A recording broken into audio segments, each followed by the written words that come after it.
Welcome to the Whitetail Watch produced by Hoyt's Bow Hunting Whitetails. Today is December 3rd, and for all intents and purposes, the primary rut is over for another year. I hate having to say those words. When we come back from break, I'm going to talk about what the deer are doing now, what the weather patterns look like for the coming weekend, the next few days, and then how I'm going to hunt the week ahead. Hoyt's Bow Hunting Whitetails is brought to you by Redneck Blinds, Code of Silence Apparel, the Hunt Stand app, Whitetail Institute, Research Equals Results, B3 Archery, Muddy Outdoors Tree Stands, Stealth Cam Trail Cameras, My Outdoor TV, and Hoyt. There might be a little small flare-up of a secondary rut. If you've got an area with a high does to bucks ratio where some of the does didn't get bred during the primary rut, or you're in an area with good range where the fawns are coming into their first estrus, you may see a little bit of rut activity in the week ahead. But for the most part, you're going to be focused now on feeding patterns. The bucks are going to be looking for food. They've been run down from the rut. They need to get back on a consistent nutritional program. They need to gain back some of the weight that they lost. The weather patterns are really conducive to that now as we see these colder temperatures coming in, more seasonal, or in some cases a little bit below seasonal. We're also getting some snow, which you can see behind me obviously. That tends to cover up some of the available food sources that they have just browsing naturally, feeding off the forest floor.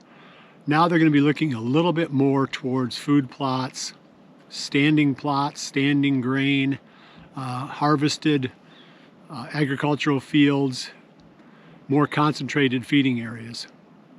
And this makes it easier for us, of course, because now we don't have to search far and wide for the deer. We can let them come to us. But there are some definite downsides to hunting these feeding areas, and that is the fact that these patterns are very, very delicate, especially this time of the year when the deer in some cases have already been through not only the rut but also a firearm season. So if you're hunting in an area that's already had a firearm season, you may have to wait a while before the deer fall back into these daytime feeding patterns. It may take as much as a couple of weeks. It's not uncommon at all. You just have to be really patient now. If you're in an area that hasn't had a lot of pressure, you should see that movement a lot more obviously. Little by little, the bucks are going to start, spending more daytime hours around the feeding areas in the evenings. Now I want to talk about a couple points of caution. The first one is, do not hunt your feeding area spots too soon. You want to make sure that the buck that you're interested in shooting, or at least a buck that you're interested in shooting, or really if you're just hunting for does, any deer that you're interested in shooting, is moving there in daylight, because you don't get an unlimited number of tries at this. In fact, your first time in is going to be your best chance.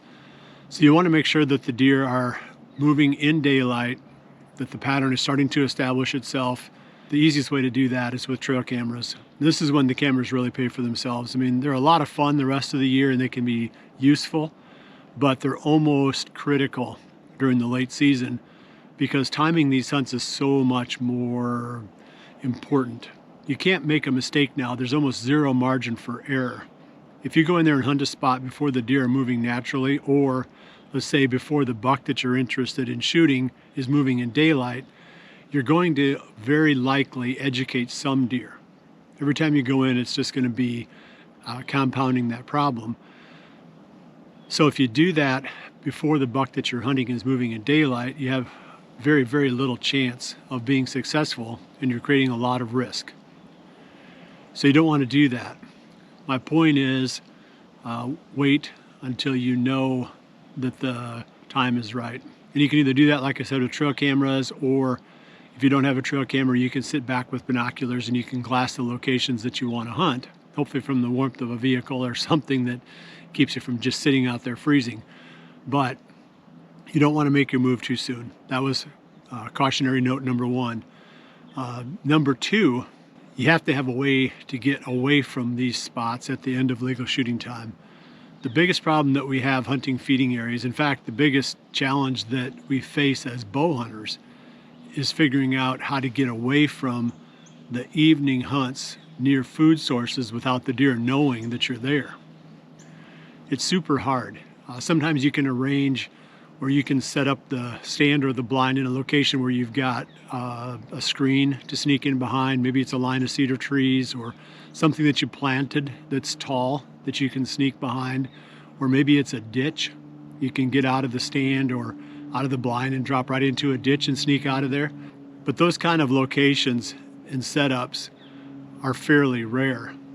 Most often we just find ourselves hunting the corner of a farm field or a food plot on the edge of the timber. We don't have the benefit of a really foolproof way to get out of there at the end of legal shooting time.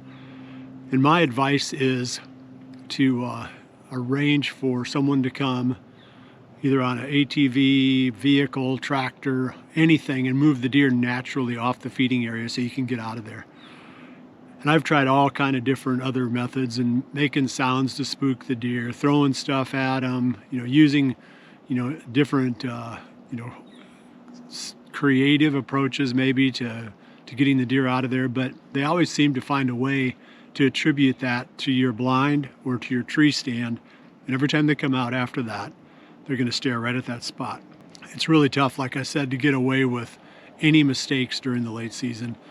The does are especially hypersensitive. They come out first, they're wired, they're looking for any kind of danger. They see you move in the tree, you clear the field. It's just very hard to get away with any mistakes. So I really like hunting out of a blind during this time of the year. There are certain times during the rut when blinds make sense, but they really pay for themselves, like the trail cameras do during the late season, because not only are they warmer and more comfortable, but you can set them near these feeding areas and you can just stay hidden in the blind until the deer that you're interested in shooting comes out. It may not be the first one. In fact, if you're hunting bucks, it's probably not going to be the first one. You're going to have to get past the eyes and the ears and the noses of several other non-target deer before the one that you're after comes out. So that's my advice on hunting this time frame. Cautionary note 1, don't get in there too soon. Wait until the animal that you're hunting, whether it be a buck or a doe or a specific buck, is moving in daylight.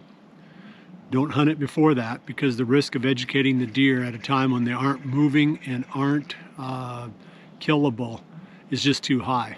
And then the cautionary note number 2 is you've got to have some kind of diversion at the end of legal shooting time to get out of there without the deer knowing that you hunted them. Otherwise, it's one and done. And again, if they know that you're hunting them, they're just not going to move naturally in that spot in the future. They're going to be nocturnal. They're going to be very, very hard to kill after that. So these are the hunting strategies that I'm going to be focused on between now and the end of the season. We've got a few more days of the archery season.